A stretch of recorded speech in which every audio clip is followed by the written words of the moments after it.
All right, this is going to be the last lab for semester 1. This is lab number 18. We're going to look at momentum, energy, and two-dimensional motion. The purpose of the lab is to see if this collision between two marbles is elastic. We are going to use all of the skills that we've learned so far. Our diagram is going to be like this. So we've got a ramp that is on a lab table.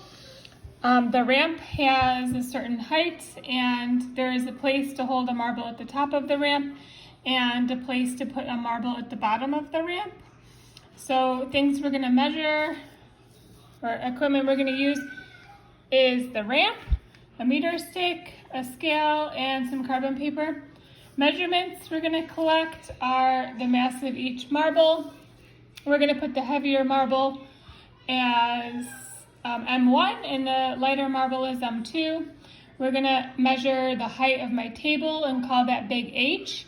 I'm going to measure the height of my ramp, which is going to be little h. And then we're going to use some carbon paper to see where our marbles land horizontally on the floor post-collision. So the marbles are going to end up being two different horizontal displacements. So using the carbon paper, we're going to take the average of these horizontal measurements. So we're going to identify x1 is the horizontal displacement of mass 1 and x2 is the horizontal displacement of mass 2. All right, so our procedure set up as in the diagram. We're going to release mass 1 and identify, we're going to release mass 1, let it roll down the ramp, and identify where mass 1 and mass 2 are landing on the floor. Once we have this approximately where these marbles are going to land, we're going to put our carbon paper and the white paper underneath it to run the rest of our trials. So we will put the marbles back in their original spots and then release marble 1 from the top. It'll go down the ramp, hit marble 2, and both will land some horizontal distance on the floor. We're going to run several trials and then take the average of where our carbon paper clusters are going to end up. So we'll take the average displacement for each of these marbles.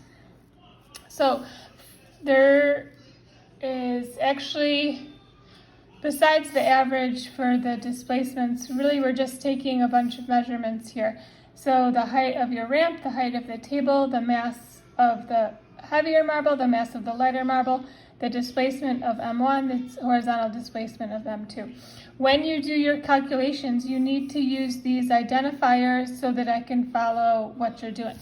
So what we are going to be looking for is this collision elastic. Calculations you're going to be doing are using conservation of energy, calculate the velocity of M1 at the bottom of the ramp, right? Using the height little h of our ramp. For number 2, we're going to use two-dimensional motion to calculate the time in the air for both masses. Since both masses are getting launched horizontally and are some vertical distance h above the ground, big H, we're going to use two-dimensional motion to calculate the time in the air. We could actually time the time in the air, but it's going to be really fast, so we are just going to calculate that instead of timing it ourselves.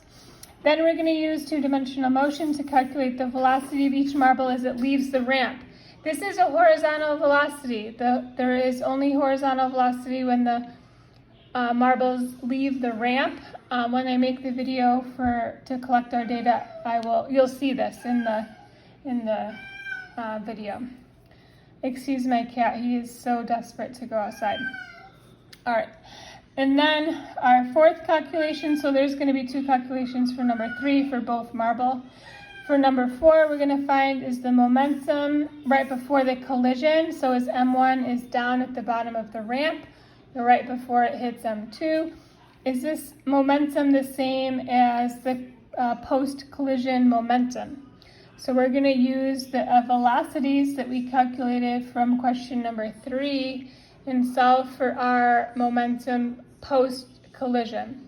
This is going to be their initial velocities, like right after the collision.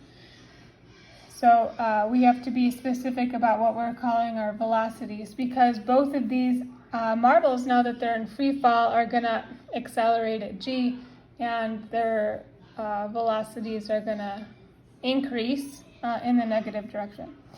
All right, number 5, we're going to find is the energy of the system conserved during the collision. We're going to use math to prove this.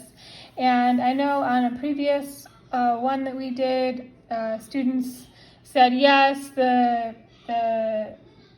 collision was inelastic because they stuck together, which is true, but I'm looking for some math to support this.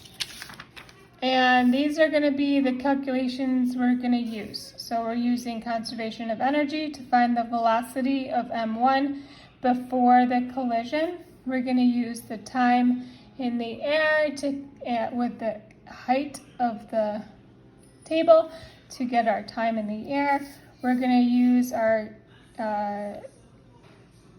t-charts for our different m1 and m2. Let's see, this is m1 and m2.